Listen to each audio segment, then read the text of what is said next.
tratar de ser breve en las partes históricas, pero quiero decirle que la guerra espiritual, aunque es un tema relativamente reciente, es un tema, si se le quiere llamar, con tópicos teológicos, no fue un tema que se dominó en los años del florecimiento de la teología en los Estados Unidos, sino que ha venido siendo un tema abordado en la década de los 80, 90, al punto que hoy se habla muy poco de la guerra espiritual. Pero permítame decir algunas cosas que creo que nos van a ayudar a orientarnos en cuanto a qué actitud tomar con relación a este tema.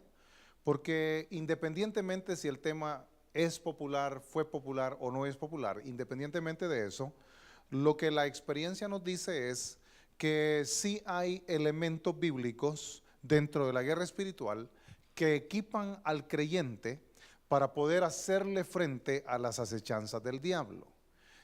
Cuando nosotros vemos el ministerio glorioso de nuestro Señor Jesucristo, que tuvo una duración de prácticamente 3 años, casi 3 años y medio, quien resume todo lo que Jesús estuvo haciendo aquí en la tierra de una manera concisa es el apóstol Pedro.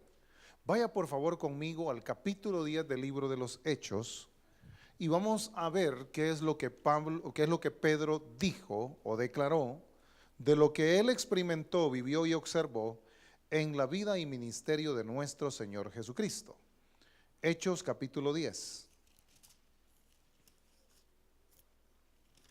Vamos por favor a los versículos 37 en adelante. Nótese que este es el testimonio de un apóstol que convivió con nuestro Señor Jesucristo durante ese periodo, 3 años y medio aproximadamente. Y estuvo en los momentos más cruciales de la vida del Señor Jesucristo. Estuvo no solamente cuando Jesús efectuó milagros, sanidades, liberaciones, sino que estuvo también cuando estuvo a punto de que le quitaran la vida antes de llegar a la cruz. Hubieron 3 intentos de quitarle la vida al Señor Jesucristo, los evangelios lo registran, pero el Señor dice que se escabullía de en medio de ellos porque no había llegado su hora. Aparte de eso, también Pedro fue testigo de la transfiguración, cuando el Señor Jesús se transfiguró y manifestó toda su gloria. Y apareció Moisés y apareció Elías, al punto que vino Pedro, sacó el machete, la cuma y quiso hacer una enramada para cada uno, porque Pedro no entendía los propósitos con los cuales Dios estaba trayendo esta revelación a Pedro, Juan y Jacobo, que estaban presentes en el monte, como se le llama, de la transfiguración. Pero aparte de que Pedro fue testigo de estos eventos, él escribe, o Lucas escribe la declaración de Pedro aquí en el capítulo 10, versículo 37. Mire lo que dice. Entremos ahí en el texto del versículo 36, por favor. ¿Ya lo tienen todos? Dice, leemos en el nombre del Padre, del Hijo y del Espíritu Santo. Dice, Dios envió mensaje a los hijos de Israel anunciando el evangelio de la paz por medio de Jesucristo. Y observe el énfasis de Pedro, porque esto es muy importante. Este es, ¿qué cosa dice? Señor de todos. O sea, cuando Pedro está hablando, está reconociendo, y para que todos los lectores entiendan, que Jesucristo es Señor de todos. O sea, Él está por encima de todo nombre que se nombra, dominio, poder, autoridad o señorío. Jesucristo es el Señor de todos. Y Pedro está diciendo, Pedro es el que dice esto. Lucas recoge el testimonio porque es quien escribe el libro de los Hechos. Pero Pedro está afirmando, está declarando algo muy importante y está dándole a conocer a los que le oyeron en ese momento y a los que hemos leído o estamos leyendo este texto, que Jesucristo el Señor fue el enviado de Dios, Dios el Padre, el creador de los cielos y la tierra. O sea, Jesucristo es la persona autorizada, enviada y comisionada para traer al pueblo de Israel en primera instancia el mensaje del evangelio. Y en este punto Pedro enfatiza diciendo que Jesucristo, o sea, este encargado de traer el evangelio es Señor de todos. Pero veamos el 37, lo que sigue diciendo. Vosotros sabéis lo que se divulgó por toda Judea. Judea es una provincia dentro de Israel. Comenzando desde Galilea, esa es otra provincia que está allá arriba arriba del lago, por el lago Menro, el lago de Genezaret. Después dice del bautismo que predicó Juan, se refiere no a Juan el apóstol, sino a Juan el Bautista. Está haciendo memoria el apóstol Pedro que después de que Jesús se bautizó en agua, los cielos se abrieron, como lo testifica el apóstol Juan, y entonces del cielo descendió el Espíritu Santo y se posó sobre Jesucristo. Y Dios el Padre le había hablado al profeta Juan diciéndole: sobre quien veas descender el Espíritu, ese es el Mesías. Y entonces ahí tenemos la manifestación de la Trinidad en el Nuevo Testamento, aunque algunos niegan la presencia o la realidad de la Trinidad, pero ahí tenemos la manifestación en el Nuevo Testamento de la Trinidad. Y entonces de ese cielo que se había abierto, de ese cielo de donde descendió el Espíritu Santo y se posó sobre el Hijo unigénito de Dios, que es Cristo el Señor, se oyó una voz que decía: este es mi Hijo amado, en el cual tengo complacencia, a él oíd. Entonces tenemos la manifestación de la voz del Padre dándonos una orden a todos, que hay que poner atención a lo que Jesús dice y manda. A él tenemos que oír.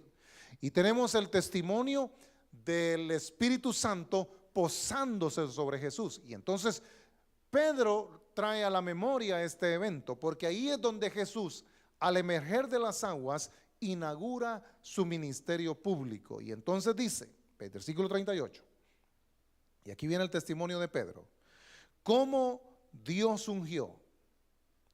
Dice el versículo 37, vosotros sabéis lo que se divulgó por toda Judea. 38, cómo Dios ungió. ¿Con qué ungió? Con el Espíritu Santo. Cuando el Señor Jesús se bautizó, fue evidente que el Espíritu Santo estaba sobre Jesucristo. Entonces dice, cómo Dios ungió con el Espíritu Santo, ¿y qué más? Y con poder a Jesús de Nazaret, como resultado del bautismo con el Espíritu Santo, como resultado de la unción del Espíritu Santo, porque Isaías 61 lo dice de manera más concreta: el Espíritu de Jehová el Señor está sobre mí, y me ungió Jehová para, y describe todo lo que implica o implicó o implicaría el ministerio público de Jesús. O sea, el poder de Jesús no operó porque él haya sido el Hijo de Dios. El poder de Jesús operó en él porque el Padre lo ungió con el Espíritu Santo. Eso es lo que está enseñando el apóstol Pedro, o está diciendo. Y entonces dice, observe, cómo Dios ungió con el Espíritu Santo y con poder a Jesús de Nazaret. Y cómo éste anduvo haciendo, ¿qué cosa? Bienes, ¿y qué más? Y sanando, ¿a cuántos? A todos los oprimidos por el diablo, porque Dios estaba con él. Nosotros, dice Pedro, somos testigos de todas las cosas que Jesús hizo en la tierra. Aleluya. Ahora, observe entonces, lo que quiero decirles es lo siguiente. Los elementos llamados por algunos sectores de la iglesia guerra espiritual son herramientas que han estado aquí en las Escrituras desde que la Biblia misma se escribió. Y la intención al compartir este tema con usted es que usted se apropie de estas herramientas. Le llame guerra espiritual o no le llame así, pero se apropie de estos elementos, porque si hay una arma que Satanás usa para someter a los santos, a los redimidos, bajo su yugo de esclavitud, la primera arma que Satanás usa se llama ignorancia. Si nosotros ignoramos cuál es nuestra posición en Cristo, si nosotros desconocemos cuánta profundidad desarrolló el ministerio mismo de Jesucristo y lo que implica su nombre a favor nuestro, lo que implica el poder de su sangre para operar a favor nuestro. En muchas áreas de nuestra vida podemos estar en desventaja y el diablo, por nuestra ignorancia, nos puede estar robando las bendiciones o haciéndonos vivir una vida en derrota. Si usted es hijo de Dios, si usted es hija de Jesucristo, usted fue escogido y establecido por Dios en esta tierra para manifestar la gloria del Santo de Israel y para ser portador de su autoridad, de su nombre y de su poder. Por lo tanto, la intención de Dios es que a través de su palabra nosotros tengamos y adquiramos el conocimiento para poder lograr someter y vencer al enemigo cuando se quiera levantar contra nosotros. Muy bien, entonces dicho esto, entramos al tema de hoy. Dentro de los eventos que mencionábamos en la charla anterior, decíamos que hubo un tiempo en el cual los continentes se dividieron. Vaya conmigo a Génesis capítulo 10, por favor, versículo 25. Dejamos Hechos y nos vamos a Génesis, el primer libro de la Biblia. Capítulo número 10, versículo 25. Y a Eber nacieron dos hijos. Génesis 10, 25. Dice, y a Eber nacieron dos hijos. El nombre del uno fue Peleg, porque en sus días, dice, fue repartida la tierra. Si su Biblia es una Biblia de estudio, sobre el nombre Peleg va a aparecer una referencia. En mi Biblia tiene un número 1. Y al final del capítulo, esa referencia es tomada y es aclarada. Cuando buscamos al pie del capítulo, al final del capítulo 10, encontramos la referencia sobre ese nombre Peleg. Ahora observe, si usted tiene una Biblia de estudio, ahí le va a aclarar qué es lo que significa el nombre Peleg. El nombre Peleg, según esta nota, dice que significa división. O sea, lo que está diciendo Génesis es que en los días de Peleg fue repartida la tierra. Algunos estudiantes teológicos interpretan que esta división se refiere a los días en que a los hombres se les repartieron los diferentes idiomas. Otros, por lo contrario, interpretan que el globo terráqueo sufrió un cataclismo. A propósito, ¿cuántos se despertaron hace 2 días o 3 en la mañana? ¿Sabe para qué lo despertaron? Para que viniera la oración. Dice, pero algunos ni con el temblor vinieron, hermano, a orar. Qué barbaridad, ¿verdad? Fíjese que fue fuerte, porque yo estaba allá en Highland y, hermano, mire que se movía la cosa rara, pero fue fuerte el temblor, ¿verdad?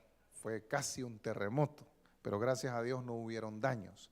Pero esta fractura que sufrió la tierra en los días de Peleg, según estos estudiantes, le atribuyen que ahí fue donde se originó la existencia de los continentes. Si esto fue así, entonces también el príncipe de este siglo repartió sus huestes sobre los territorios. Y en ese punto es lo que queremos enfatizar. Dice el apóstol Pablo, más adelante estaremos revisando una serie de citas bíblicas que van a darnos luz sobre el tema. Pero dice el apóstol Pablo que los principados y las potestades operan en los aires. Entonces, cuando observamos que en los días de Peleg, si es que así fue, que se distribuyeron los continentes, el diablo que había sido expulsado del cielo, no nos dice la Biblia cuándo, pero entendemos que fue antes de que Dios creara el Edén, creara al hombre de la tierra y le diera una esposa. Entonces el diablo ya estaba aquí cuando Dios creó ese lugar, ese paraíso.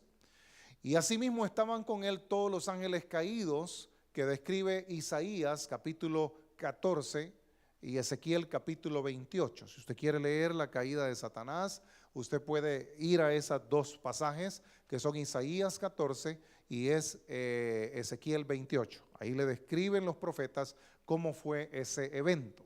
Entonces, al repartirse los territorios o dividirse la tierra o los continentes, se asume que también Satanás distribuyó cierto grupo o número de ángeles caídos sobre los territorios. Y esto lo hicieron esperando que el hombre obedeciera al mandamiento de poblar la tierra, y cuando la tierra estuviera poblada, estos principados y potestades ejercer cierto dominio, cierta autoridad sobre ellos, para arrastrarlos a que hicieran los propósitos del príncipe de este siglo. Una vez los principados y potestades estuvieron posicionados sobre los territorios, todo era cuestión de tiempo. Efesios 6:12 dice: porque no tenemos lucha contra sangre y carne.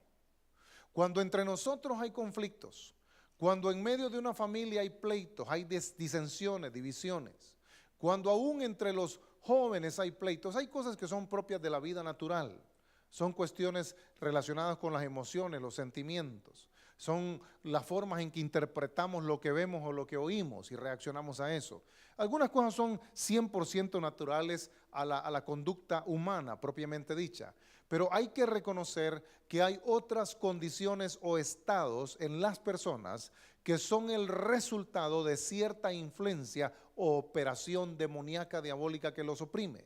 Y eso es lo que dice Pablo, él lo explica en el capítulo 6 de Efesios, versículo 12, dice: porque no tenemos lucha contra sangre y carne. O sea, hay pleitos que tal vez se den entre nosotros los seres humanos, que son sí propios de nuestro estado anímico.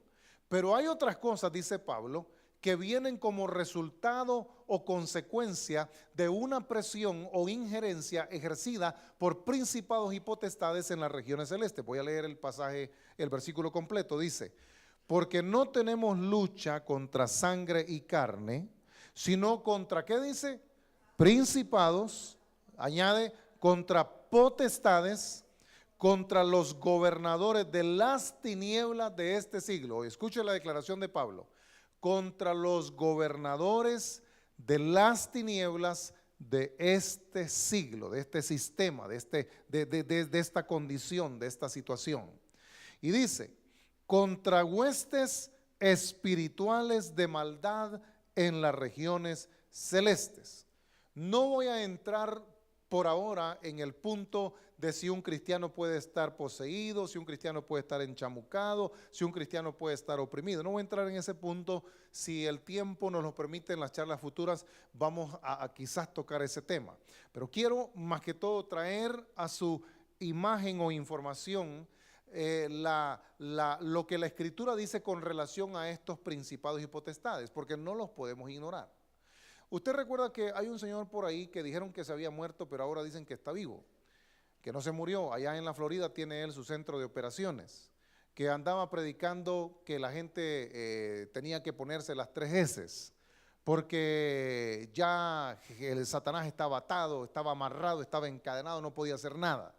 Y que por eso él decía y daba la doctrina de salvo siempre salvo. Por eso decía que había que ponerse ahí las 3 S. Y mucha de su gente fue rapidito, bien obediente y se tatuó. Otros también se tatuaron el 666.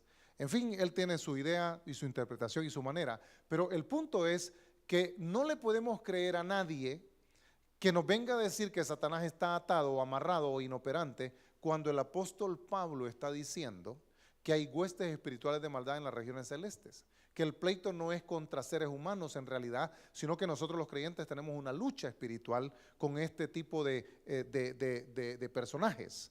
Entonces, mire por favor vamos a ir a un texto ahí en Colosenses, porque dicho lo anterior, lo que nos corresponde a nosotros los cristianos es levantarnos en el nombre de Jesús y tomar posesión de nuestra herencia, conquistar la tierra, establecer el orden divino en nuestra familia, en nuestro matrimonio. O sea, cuando yo le hablo de conquistar la tierra, hablo de someter todo lo que somos, todo lo que poseemos y todo lo que representamos, primeramente bajo el señorío de Cristo. Conquistar la tierra por parte del creyente es comenzar por su propio corazón, que debe estar sometido a la autoridad, gobierno e influencia de nuestro Señor Jesucristo. Si usted está sujeto a Cristo, mirándolo como Señor y Rey de su vida, todo lo que usted posee, todo lo que usted tiene bajo su poder, bajo su dominio, va a estar siendo igualmente gobernado por Jesucristo. Si usted tiene hijos y usted establece el señorío de Cristo en su vida, en su hogar, también Cristo vendrá a gobernar la vida de sus muchachos eventualmente. Entonces mire ahí en Colosenses, el mismo apóstol Pablo habla de cómo Cristo viene a conquistar, a someter y a traer el dominio, el reino literalmente a su tierra, a la tierra. Porque la tarea de la iglesia es esta, reconquistar la tierra, esa es la tarea. Cristo el Señor vino para retomar lo que Adán perdió en el Edén. Después de su resurrección, el Mesías, el Cristo resucitado, recibió del Padre un nombre que es sobre todo nombre que se hubiera nombrado en la eternidad pasada. No se había nombrado en el presente y sería el nombre revestido de total autoridad por toda la eternidad. Ese nombre es el nombre de Jesús. Entonces veamos lo que dice Colosenses capítulo 1, versículo 15 al 20. Colosenses capítulo 1 del 15 al 20. Miren lo que dice el apóstol Pablo. Él es, hablando de Jesucristo, la imagen del Dios invisible. Lo segundo que dice Pablo, que afirma Pablo que Jesús es, Él es el primogénito de toda la creación. Antes de que algo fuera creado, Jesús ya era. 16. Ahora viene la explicación. Porque en Él, en Cristo, fueron creadas todas las cosas. Recuerde que Jesús es el verbo de Dios hecho carne, el logos, la palabra de Dios. Eso es Cristo. Entonces, cuando dice que en Él fueron creadas todas las cosas, está dándonos a entender que si no fuera por Jesucristo, por la palabra que salió de Dios el Padre. ¿Se acuerda usted cuando Dios dijo sea la luz? ¿No se acuerda? ¿Se acuerda? Cuando Dios dijo sea la luz, ¿qué salió de la boca de Dios? Salieron palabras, salió el verbo de Dios. Entonces, aquí Pablo está explicando, porque en Él fueron creadas todas las cosas, las que hay en los cielos. ¿Qué hay en los cielos, hermanos? ¿Qué hay en los cielos? Hay ángeles, arcángeles, querubines, serafines, hay calles de oro, hay mar de cristal, hay lo que la Biblia nos describe, hay todo eso. Está la gloria de Dios, está el trono de Dios, está la presencia de Dios, está la vida de Dios, está el libro de la vida, está el tabernáculo de Dios, que Dios se lo mostró a Moisés como un modelo para que hiciera una réplica. Está ese tabernáculo donde Jesús regresó con su sangre, prueba de su sacrificio, y lo presentó en ese altar de Dios en el cielo. Todo eso está allá en el cielo. Entonces dice que tanto las cosas que están en el cielo como las que están en la tierra fueron creadas en Él. Aleluya. O sea, lo que quiero enfatizar es que usted amplíe su visión de quién es Jesús. Que usted no se limite a ver a Jesús que vino a morir por nosotros los pecadores. Yo necesito que con la ayuda de la palabra nosotros podamos tener una comprensión mayor, entendiendo que Jesús es el Rey de Reyes y Señor de señores. No hay dominio, no hay principado, no hay potestad, no hay gobernador, no hay nada, no hay nadie que se le pueda comparar a Él. Él está en una posición de autoridad, de supremacía, de dominio, de poder. Él es el Señor. Entonces, esta palabra escrita por el apóstol Pablo nos amplía la comprensión de todo esto. Y dice que fueron creadas por Él y en Él las cosas o todas las cosas que están en los cielos y las que hay en la tierra. Y aquí sigue ampliando la declaración. Visibles e invisibles. Y aquí describe una lista de cosas importantes. Sean tronos, sean dominios, sean principados, sean potestades. A ver, lea conmigo. Todo fue creado por medio de Él y para Él. Aleluya. Satanás no es Dios. Satanás se constituye en Dios cuando los hombres por ignorancia o por temor o por la razón que sea se someten a Él. Y Satanás se convierte en su Dios, pero Satanás no es Dios. Satanás es una criatura. Él es un ser creado. Él no puede crear, no tiene ese poder. Él puede provocar ciertas cosas, pero él no puede crear nada porque él no es Dios. Él es una criatura. Todos los ángeles que cayeron con él en su rebelión fueron creados igualmente por Dios. Y aquí está diciendo la Escritura que absolutamente todo, porque Pablo no deja nada a la imaginación. Pablo está diciendo que todo fue creado por Jesucristo, para Él, por Él y por medio de Él. Todo lo creado, lo visible y lo invisible. Y aquí Pablo añade la lista. Dice, sean dominios, sean principados, sean potestades, todo fue creado por medio de Él y para Él. Y Él es antes de todas las cosas. Esta es la segunda vez que lo declara. Y todas las cosas en Él subsisten. O sea, todo lo que permanece hasta hoy subsiste porque el Señor mismo le da la sustancia para que se mantenga con vida. Si el Señor le quita esa provisión, entonces esa cosa muere. Pero Él hace que las cosas sean sustentadas por su poder. Y en Colosenses encontramos que la manera como el poder de Dios es enviado y desatado para dar sustancia, para dar vida, es por medio de su palabra.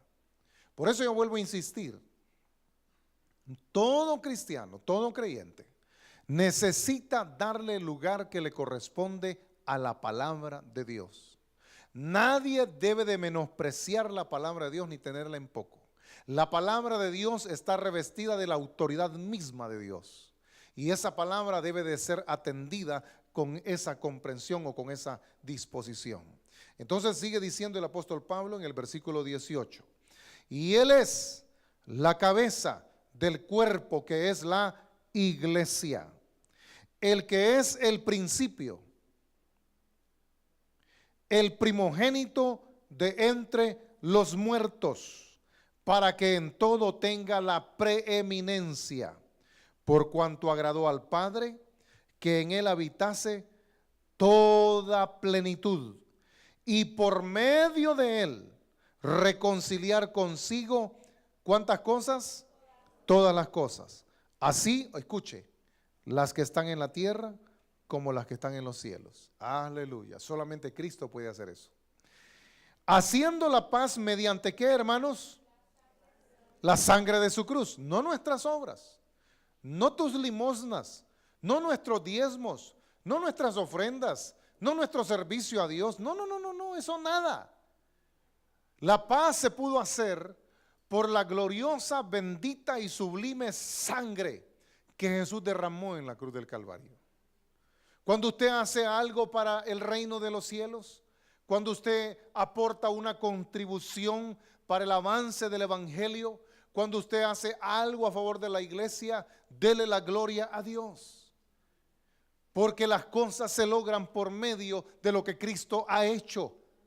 Si usted participa en hacer algo bueno, dele gloria a Dios. Porque Dios te da el poder para que lo hagas, Dios pone los recursos para que lo puedas hacer y Dios pone en tu corazón y en tu mente que hagas eso.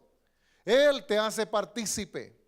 Pero no suceden las cosas gloriosas por lo que tú haces o por lo que tú das. Las cosas gloriosas suceden por lo que Cristo ya hizo en la cruz del Calvario. Las cosas poderosas y maravillosas suceden porque Él derramó su sangre en la cruz del Calvario.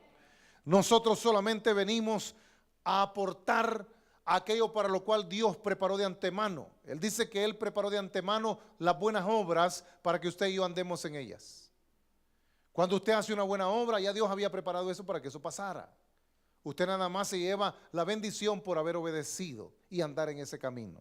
Y entonces dice, porque en Él habita corporalmente toda la plenitud de la deidad. Eso está, ya estamos ahí en Colosenses capítulo 2, versículo 9.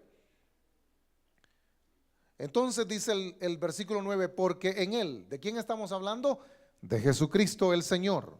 Porque en Él habita corporalmente toda la plenitud de la deidad. ¿Qué habita en Jesús? toda la plenitud de la divinidad. O sea, eso no puede ser si Jesús no es Dios. Porque Él es Dios, toda la plenitud de lo divino habita en Él. Por eso afirmamos con toda propiedad que Jesucristo es el Señor, Él es Dios, Él es Rey. Aleluya. Él es sobre todos. Amén. Y sigue diciendo el apóstol Pablo, y vosotros estáis completos en Él. ¿Cómo está usted? Algunos dicen, no, pastor, todavía no estoy completa, no me he casado, me falta. Otros dicen, no, pastor, yo todavía no tengo lo que sueño, todavía me falta. Sí, pero lo que está diciendo Pablo es que para que tú vivas y funciones en esta vida, en Él, si estás en Él, tú ya estás completo. No asocie necesariamente cosas materiales. Las cosas materiales son un añadido, son una herramienta. Pero para estar completo, para estar saciado, basta estar en Cristo. Si usted está en Cristo, usted está completa en Él. Cuando nuestra mente nos quiere traicionar y por los problemas que no podemos resolver, nos quiere llevar en nuestros pensamientos, nos quieren llevar o someter a un estado extremo de tristeza, a un estado de desilusión, de desesperanza o de ansiedad, que después de todo eso lo que viene es la depresión. Usted debe de recordarse de este texto y debe de entender que desde el día que Dios te formó en el vientre de tu mamá, desde el día mismo que Dios creó tu alma, tu espíritu, y dispuso que fueras un ser humano en este planeta, Dios planificó a través de Jesucristo suplir todas tus necesidades de manera de que estés completa en Él. ¿Cuándo es que nosotros desvariamos de este plan de Dios? Cuando nosotros nos desenfocamos de lo que Dios dice en su poderosa palabra y nos enfocamos en nuestras circunstancias, nos enfocamos en nuestros problemas, nos enfocamos en lo que no tenemos. Mire, yo no le doy gracias, yo no reniego ni me enojo por las muelas que me faltan. Yo bendigo a Dios por las muelas que todavía tengo. Amén. Yo bendigo a Dios no por lo que todavía no he alcanzado, no he logrado. Yo bendigo a Dios por lo que en su misericordia me ha permitido lograr o tener. Y entonces uno debe de aprender a enfocar la mente, el corazón, en la manera como Dios piensa. Mira, cuando Dios se enfoca en ti, por favor escúchame, cuando Dios te ve a los ojos y se enfoca en ti, Él no viene a decir, ay caramba, qué lunar más raro que te puse. No. Él no viene a decir, ay, pero ¿y el pelo por qué se te hace así? Que como que no le atiné. No, Él no viene enfocado en eso. Él viene enfocado en lo que tú representas para Él. Eres parte de su imagen, eres parte de su semejanza. Él conoce que tú eres un ser espiritual y Él te hizo con amor. Él te creó y te hizo como eres físicamente, porque Él así le plació hacerte. Él es el alfarero y nosotros somos el barro.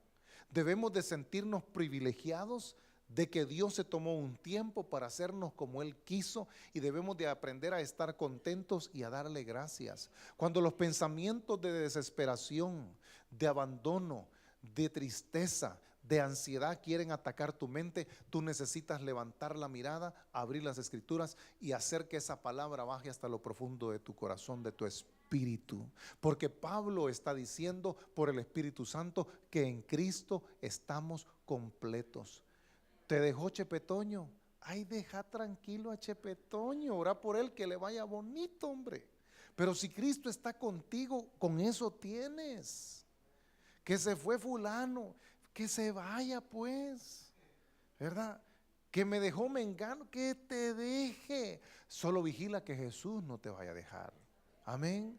Entonces, el asunto es que Pablo sigue aquí dándonos una cátedra completa de que Cristo es quien es, porque Él es Dios y está a nuestro alcance, está allí como alguien que nos cuida, que nos atiende, que nos sustenta, que nos fortalece y nos suple para cualquier necesidad que tengamos. Entonces dice Pablo, aquí va concluyendo, dice, y vosotros estáis completos en Él, que es la cabeza ¿de qué? Otra vez vuelve a hacer esta afirmación, de todo principado y potestad. Ahora mire lo que dice el versículo 12. Sepultados con Él, con Cristo, en el bautismo. ¿Se acuerda que Cristo lo bajaron de la cruz después de haber expirado y haber declarado aquellas palabras tan gloriosas, tan poderosas, consumado es? Y lo llevaron, José de Arimatea lo llevó, lo envolvieron en sábanas nuevas que no habían sido usadas, recién compradas, lo llevaron a un sepulcro que nadie había usado, porque Él es las primicias en todo, lo acabamos de leer. Entonces, Jesús lo depositan ahí y 3 días, dice Efesios capítulo 3, 3 días y 3 noches estuvo Él sepultado en la tumba, y dice que descendió a las partes más bajas de la tierra. Y dice que ahí le predicó a los espíritus encarcelados. No tengo tiempo para profundizar en eso, pero quizás lo vamos a ver en el desarrollo de la serie. Pero entonces esos 3 días Jesús estuvo en la sepultura. Recuerde, su cuerpo fue depositado ahí, pero Él no podía haber corrupción. Eso es lo que había declarado David, bajo la unción del Espíritu Santo. Eso quiere decir 2 cosas. Número 1, como su sangre no traía los genes heredados de Adán como usted y como yo, Él era sin pecado. Por ser sin pecado, esa sangre no se iba a corromper, nunca se corrompió, no echó mal olor ni se engusanó, porque es una sangre gloriosa, porque Él fue engendrado por el poder del Espíritu Santo. Aleluya. Por eso es que su sangre tiene el poder de borrar pecados. No de tapar, no, de borrar pecados, de hacerlos desaparecer para siempre. Entonces, esa es la primera razón. La segunda razón es que su cuerpo mismo no podía haber corrupción, porque su cuerpo no se contaminó jamás con el pecado. Dice el apóstol que fue tentado en todo, pero sin pecado. Aleluya. Entonces, Jesús, ni por su sangre, ni por su carne, Él no podía corromperse. De manera que cuando pusieron la piedra sellando la tumba, lo que yo me imagino, lo que yo interpreto es que Él inmediatamente, Él entró con su espíritu, tomó su cuerpo. En ese momento su cuerpo recibió la transformación y descendió con el cuerpo glorificado. Y allá dice que se presentó dando testimonio de sus heridas, de sus llagas, de su martirio, a los que murieron antes, pero algunos no creyendo en el Mesías. Entonces Él les presenta eso y eso después Él sube. Entonces Él dice ahora, Pablo, que así como Jesús fue sepultado, nosotros también fuimos sepultados.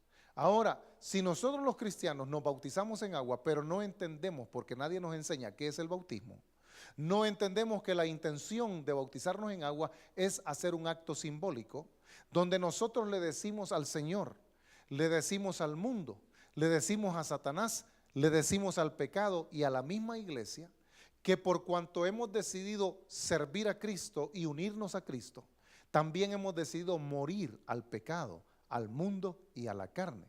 Entonces, cuando nos sumerge el ministro bajo el agua nos debe de cubrir hasta los piojos, para que entonces el agua represente la tumba bajo la cual se entierra a un muerto. Porque si usted ha venido a la vida por medio de Jesucristo, entonces usted primero tuvo que morir al viejo yo, tuvo que morir al viejo hombre, y ese viejo hombre en el acto del bautismo se sepulta, como dando testimonio de que el deseo de nuestro corazón ya no es pecar, ya no es seguir en pos del mundo, ni de la idolatría, ni la brujería, ni el ocultismo, ni ninguna práctica pecaminosa, sino que hemos decidido morir con Cristo. Así como Él murió por nosotros, ahora por amor a Él nosotros decidimos morir a nuestra carne, a nuestros deseos desordenados. Y eso es lo que Pablo está aquí recordando. Entonces dice,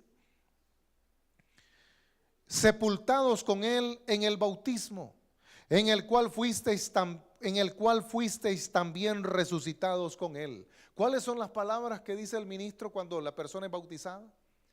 Y lo que yo uso, lo que yo declaro, y lo he hecho por años, y a muchos de ustedes he tenido el privilegio de bautizarlos, es muerto en Cristo Jesús. Cuando los sumerjo en el agua y lo saco rápido, no vaya a ser, ¿verdad?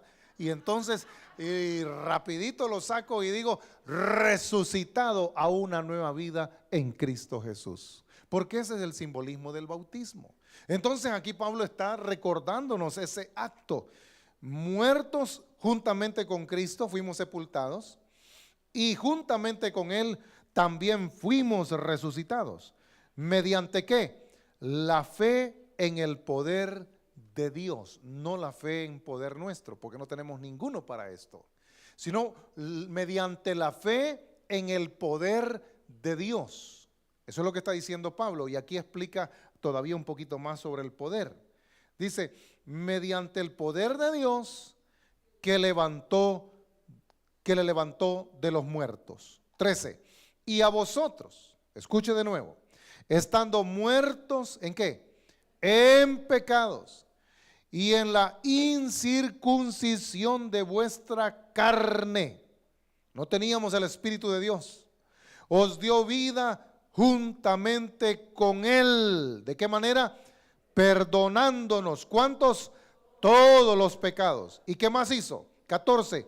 Anulando el acta de los decretos que se había escrito contra nosotros, que nos era contraria a esta nueva vida que Él nos daría. Y quitó esa acta de en medio. ¿Y a dónde la llevó? La clavó en la cruz. Aleluya, qué hermoso. Clavó todo lo que te condenaba. Mire, dice la Biblia que en Apocalipsis, y hay otros textos más que hablan al respecto, dice que Satanás es el acusador de nuestras almas. Dice que él nos acusa de día y de noche delante de Dios. Y ahí está Jesús a la par del Padre, a la diestra de Dios. ¿Y qué está haciendo Jesús? Intercediendo por nosotros. En el cielo Jesús intercede por nosotros, y en la tierra el Espíritu Santo intercede por nosotros. ¡Qué hermoso, qué glorioso! ¡Ay de usted si no ora! ¡Ay de usted si no intercede! ¡Ay de usted si no dobla rodilla para orar y buscar el rostro de Dios! ¿Cuándo Jesús va a interceder por ti si tú no oras? ¿Cuándo el Espíritu Santo va a interceder por ti si tú no tienes tiempo para orar? Romanos 8, 27 y 28 dice, porque nosotros a la verdad no sabemos pedir o orar como conviene, mas el Espíritu Santo nos ayuda con gemidos indecibles, conforme a la voluntad del Padre. Aleluya. El Espíritu Santo está intercediendo por nosotros aquí en la tierra, y Jesucristo, el Hijo de Dios resucitado, está intercediendo a la diestra del Padre a favor de nosotros en el cielo. Qué lindo. Entonces, ¿qué pasa con el diablo? El diablo tenía una matata, un baúl, un file, un archivo lleno de todos tus pecados. ¿Te acuerdas cuando dijiste la mala palabra? No, ¿qué se va a acordar uno? ¿Se acuerda cuando se clavó el primer dólar? No, tampoco, ya no se acuerda. ¿Se acuerda cuando mintió la primera vez? No, ya no se acuerda. Uno de todo eso no se acuerda. Pero cada uno de esos pecados fue siendo escrito en esa acta que nos condenaba, que nos era contraria. A uno cada pecado, desde que usted tomó conciencia del bien y del mal, que pudo haber sido a los 7 años si usted fue un poquito precoz, o fue ahí por los 11 o 12 si usted ya iba más lento, o si de plano usted lo dejó el tren quizás a los 15 por ahí. Pero en algún momento de tu vida tú tuviste discernimiento del bien y del mal. Y entonces la Biblia dice que hay 3 libros en los cielos. Está el libro de la vida, que es donde se escribe el nombre de cada persona que se entrega a Jesucristo aquí en la tierra y le confiesa como Señor y Salvador. Y dice que está el libro de las obras. En el libro de las obras están registrados todos los pecados, estaban registrados, hay que aclarar, ¿verdad? Todos los pecados que íbamos cometiendo, todos los pecados. Y ahora, hermano, ¿qué hay en el libro de las obras? Si usted está en Cristo, si Cristo está en usted, ahora en ese libro se están registrando todas las buenas obras que usted hace. Amén. Por eso va a haber un bimá de Cristo, donde el Señor Jesús va a llamar a su novia, a su esposa, y le va a dar el reconocimiento por todo lo que hizo en su nombre. Amén. Ahora, entonces, ¿y cuál es el tercer libro? El tercer libro es la Biblia, es la palabra de Dios. A la luz de ese libro, todas las personas en el juicio del gran trono blanco serán juzgadas. Pero para aquel que no sea creyente, primero lo van a buscar en el libro de la vida. Ahí no va a aparecer, porque si la sangre de Cristo no lo lavó, no lo limpió, no va a aparecer. De ahí después van a abrir el libro de las obras, y ahí van a registrarse todos y cada uno de los pecados, desde el primer pecado que cometió. Si nosotros cometimos pecados, que por supuesto que cometimos, en ese libro fueron siendo registrados uno por uno, por uno, por uno. Mire, hermano, yo estaba orando esta mañana y yo digo, Dios mío, si una iglesia es de 500 miembros, ¿cuánto pecado hay que lavar? Si una es de 1000, ¿cuánto pecado hay que lavar? Y si es de 5 y si es de 10, ¿cuánto pecado? Yo digo, wow, qué tremendo, ¿verdad? Eso no quiere decir que no vamos a aspirar a crecer, no se confunda, vamos a crecer. Pero el asunto es que, hermanos, Dios con su sangre ha tenido que lavarnos de todos nuestros pecados. Y aquí Pablo está diciendo que Jesús con su sangre, esa acta con la que Satanás se presentaba constantemente delante del Padre para decir, mira, acaba de decir una mala palabra, mira, acaba de robar, mira, acaba de mentir, mira, el diablo se está subiendo a cada rato. Entonces, fíjese bien lo que sucede. Si usted ha pecado, pero no ha venido delante de Dios a confesar su pecado, y usted no ha pedido perdón por su pecado, usted tiene esa lista pendiente. Si a usted lo han ofendido y usted se enojó, se molestó, se puso así medio serio, medio de color colorado, no sé, y se enojó y por dentro usted dijo cosas y tuvo malos deseos, usted pecó contra su prójimo. Eso es un pecado delante de Dios. Y entonces, ¿qué dice la lección de Mateo capítulo 7 cuando nos enseña sobre cómo orar? Al final dice Jesús, y perdonad a los que os ofenden, así como vuestro Padre que está en los cielos os perdona todos vuestros pecados. Porque si vosotros no perdonáis a los que os ofenden, dice, tampoco vuestro Padre Celestial perdonará de vosotros vuestras deudas o vuestros pecados. Entonces, si nosotros tenemos un corazón rencoroso que no perdona, no perdonas a papá, no perdonas a mamá, no perdonas a tu hermano, no perdonas a tu patrón, no perdonas al pastor, no perdonas, y llevas eso allá adentro, tú tienes una lista vigente de pecados que están ahí. Entonces Satanás eso es lo que usa un acta donde están registrados nuestros pecados, nuestras injusticias, todas nuestras maldades, y con eso él nos viene a acusar. Entonces necesitamos tener un estilo de vida que en la oración diaria nos aseguremos de que nuestros pecados nos sean perdonados, para que el diablo entonces no tenga ningún dominio que ejercer sobre nosotros. Entonces Jesús, cuando usted ha venido y ha pedido perdón, lo que el Señor Jesús hace es que dice, no, momentito, es cierto, tal vez eso se hizo, tal vez eso lo cometió, pero saca el file, saca ahí la lista y él dice, mire, está perdonado. No, pero es que ayer a las 9 en punto, yo andaba con él, dice, y andamos haciendo de las nuestras. Ajá. Sí, dice, pero este se levantó en la mañana, dice Jesús, y aquí todo está borrado. En la mañana rapidito oró, se arrepintió y está limpio, no debe nada. Y entonces el diablo de esa manera sale sin argumentos, sin poder acusar, sin poder someter. Por eso, hermano, es que la vida del creyente debe ser una vida de continua limpieza mediante la linda y hermosa comunión que tenemos del Espíritu Santo que nos guía a toda la verdad. Y entonces Jesús no solamente clavó esa acta en la cruz para borrar con su sangre la condenación que había sobre nosotros, sino que además de eso dice, y despojando, esa palabra me gusta, y despojando a los principados, ¿y a quién más? Y a las potestades. ¿De quién está hablando? Está hablando de las huestes espirituales de maldad. Y a las potestades, dice, los exhibió públicamente, triunfando sobre ellos en la cruz. Aleluya.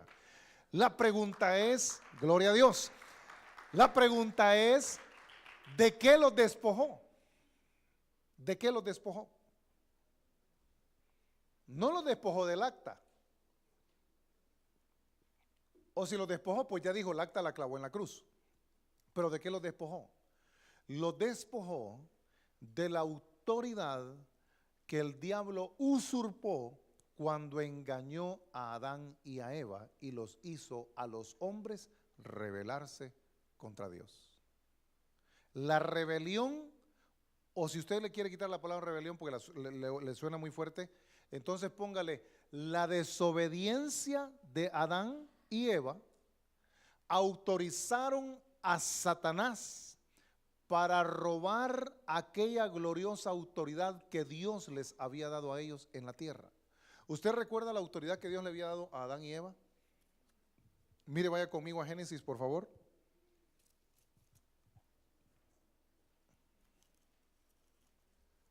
Vamos a Génesis capítulo 2. Mire la autoridad que Dios le había dado al hombre.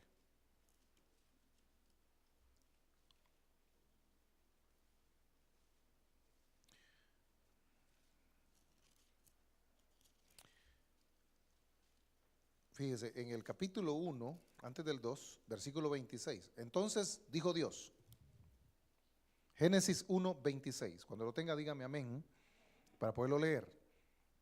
Fíjese lo que dice. Entonces dijo Dios. A ver, hermanos, ¿quién dijo? Dios. Observe lo que dijo Dios.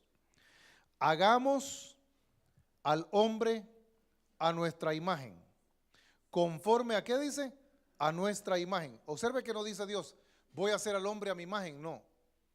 ¿Cómo dice? Hagamos, habla en plural. A nuestra, habla en plural. Entonces, ¿por qué Dios está hablando así? Si Dios es uno. Bueno, recuerde que ahí estaba el verbo, que es el Hijo, y estaba el Espíritu. El Espíritu de Dios se movía sobre la faz de las aguas. Amén.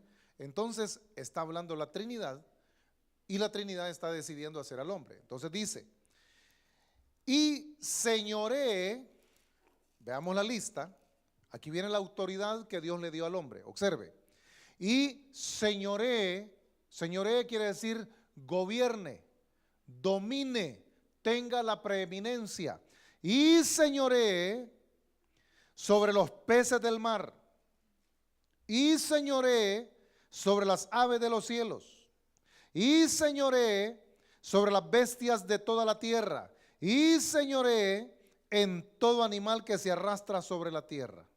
¿Qué le dio Dios al hombre?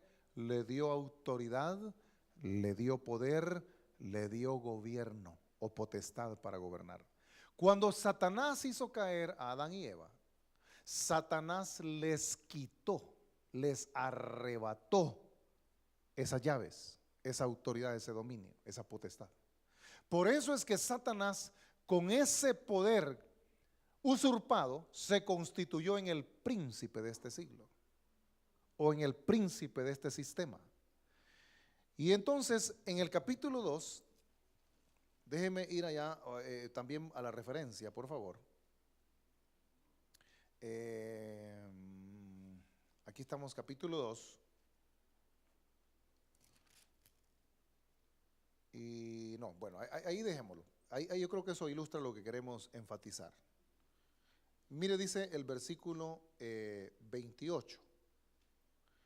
Y los bendijo Dios, capítulo 1, versículo 28. Ahí está en el mismo capítulo. Y los bendijo Dios y les dijo, aquí describe Dios el propósito de la vida para ellos. Ya les dio autoridad, ya les dio poder, ya les dio dominio, pero ahora viene su función, su propósito de vida. Dice, fructificad y multiplicaos. Por eso yo tengo esta confesión.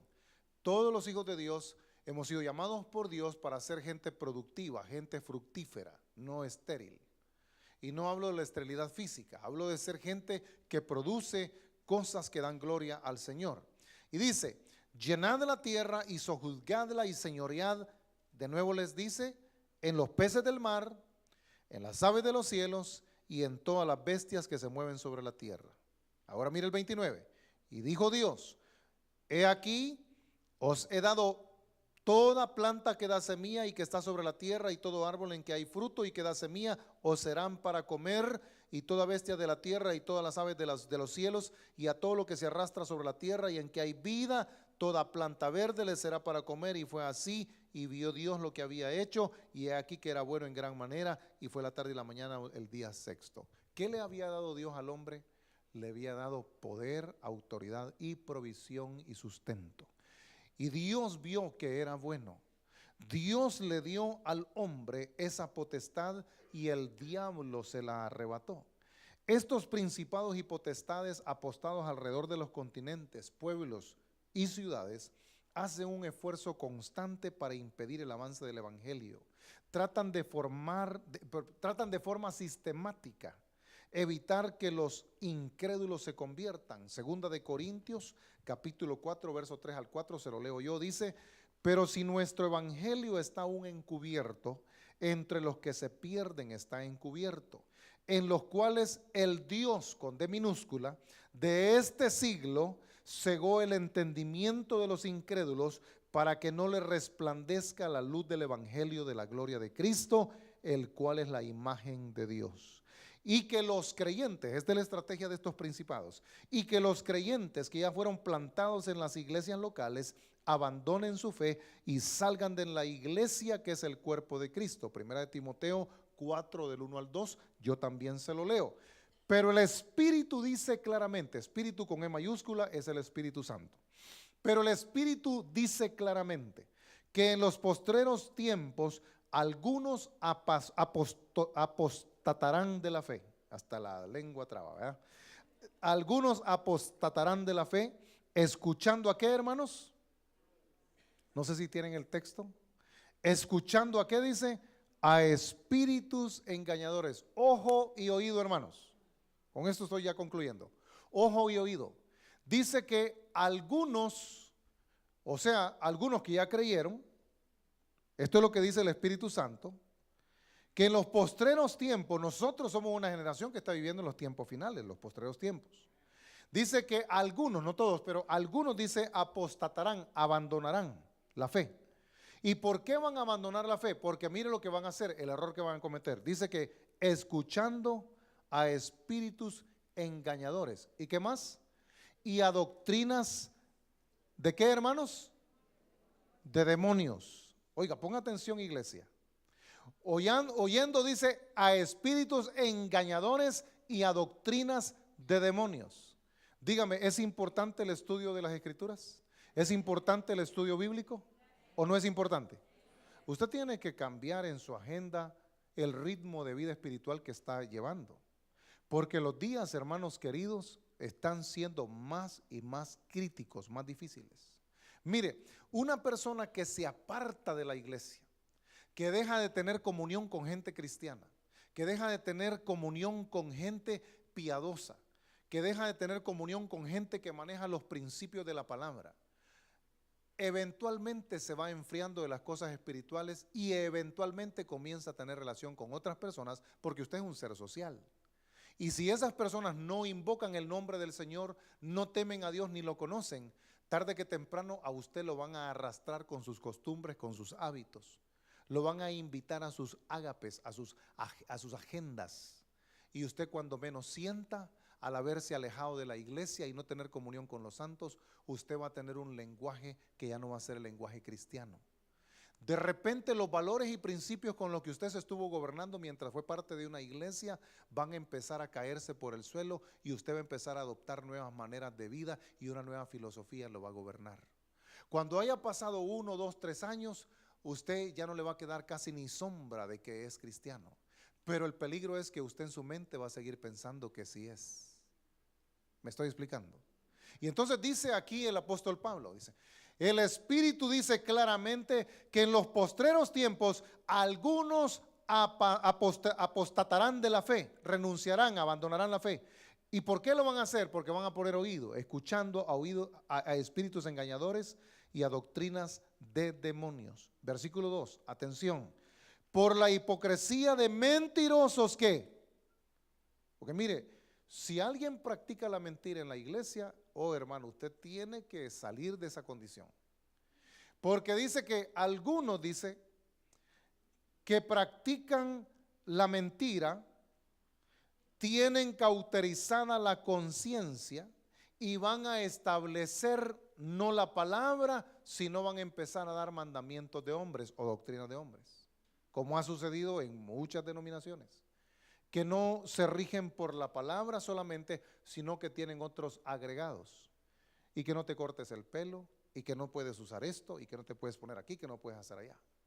Nosotros tenemos una norma de conducta en los que sirven por amor a las almas, pero no porque seamos religiosos o queramos prohibir o traer cargas pesadas sobre las espaldas de los hermanos, no, sino por amor a los nuevos y por amor a los que apenas están creciendo en el Señor, para que nadie tropiece Para eso tenemos ciertas normas, pero no son doctrinas ni son cosas que querramos imponer como una carga pesada, porque eso no es lo que la palabra nos manda.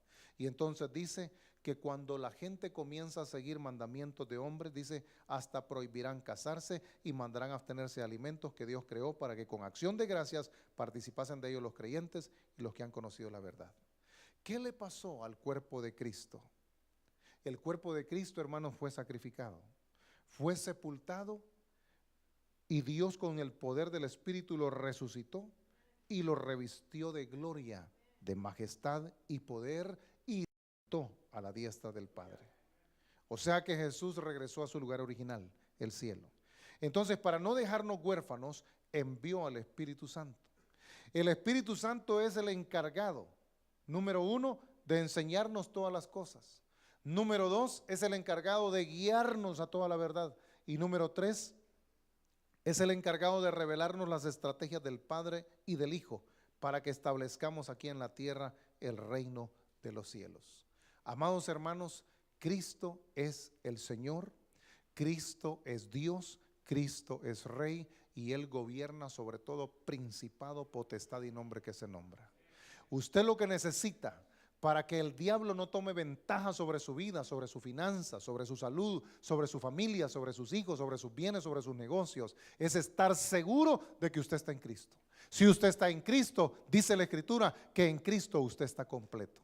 Si usted tiene pensamientos que como no tiene esto, como le falta aquí, le falta allá, usted no está completo, usted tiene que renunciar a esa idea. Esa es una mentira que el diablo estaba poniendo en su mente. A usted le puede faltar dinero, le puede faltar esto, le puede faltar vehículo, le puede faltar cualquier cosa material, pero espiritualmente a usted en Cristo no le falta nada. Y Dios lo ha hecho así para que usted funcione, para que si usted se cae, usted tenga de adentro suyo con qué levantarse. Así es que, hermanos, en el nombre poderoso de Jesús, este 2014, levantémonos y caminemos viviendo para la gloria y la alabanza de nuestro Dios, sabiendo de que el diablo ya fue derrotado. Todo lo que él usaba para condenarte fue clavado en la cruz del Calvario, y Cristo despojó a los principados y potestades de la autoridad que el día de ayer le robó a nuestro padre Adán. Ahora Cristo ha resucitado y Él te ha entregado su nombre, te ha entregado su palabra, te ha dado de su Santo Espíritu y te ha provisto de su preciosa sangre. No hay nada que te pueda detener, no hay nada que el diablo pueda usar para someterte y engañarte y vencerte. Dios a través de Cristo te ha dado la victoria. En el nombre de Jesús, iglesia, levantémonos y démosle gloria y alabanza al que vive por los siglos de los siglos. Aleluya. Amén. Y yo termino con esto. Si usted no le ha entregado su vida a Jesús, yo quiero invitarle que por favor no viva este año sin hacerlo. Ciertamente los días son difíciles. Viene un montón de cosas, acontecimientos que van a sacudir y estremecer a toda la sociedad. Pero el estar en Cristo nos permite permanecer en pie, aún en medio de la prueba. Si usted sobre todo es jefe de familia, o es madre o padre, o eres un joven con muchos sueños, yo te invito en el nombre de Jesús, entrégale tu corazón y tu vida a Jesús. Entrégaselo hoy, no lo dejes para mañana. Si usted quiere recibir a Cristo hoy, yo le voy a invitar que salga de su lugar y venga y vamos a orar con usted. No hay decisión más gloriosa, ni más grande, ni más poderosa, ni más importante que esta, entregarle la vida a Jesús. Él lo entregó todo por nosotros. Ahora solamente falta de que para que usted reciba todos sus beneficios, usted le entregue su corazón, y eso se hace con una oración de fe. Si usted dice, sí, pastor, yo estoy de acuerdo con usted, yo necesito que Cristo sea mi Señor y yo quiero recibir los beneficios de su cruz, entonces venga por favor adelante inmediatamente, no lo piense más. Usted no tiene nada en absoluto que perder, tiene todo por ganar. Pero venga y reciba a Cristo en su corazón. Alguna dama, un caballero dice, sí, pastor, yo necesito a Cristo, levante su mano y venga aquí adelante, vamos a orar. ¿Habrá alguien? ¿O todos somos ya de Cristo? ¿Todos nos entregamos ya al Señor? ¿No hay nadie? Bueno, si es así, que el Señor entonces nos perfeccione y termine la obra que ha comenzado. Y si hubiera alguno entre nosotros, nuestra oración es que Dios te brinde una nueva oportunidad. Incline su rostro y oremos. Padre, te damos muchas gracias porque tú eres un Dios hermoso, precioso y bueno, y has hecho todo de manera completa y perfecta para que nosotros podamos funcionar. Padre, esta tarde yo oro sobre la iglesia. Te pido, Señor, que nadie esté bajo la sombra de la ignorancia de las verdades eternas. Yo te pido, Padre, que abras nuestro entendimiento y nos reveles al Cristo resucitado de gloria.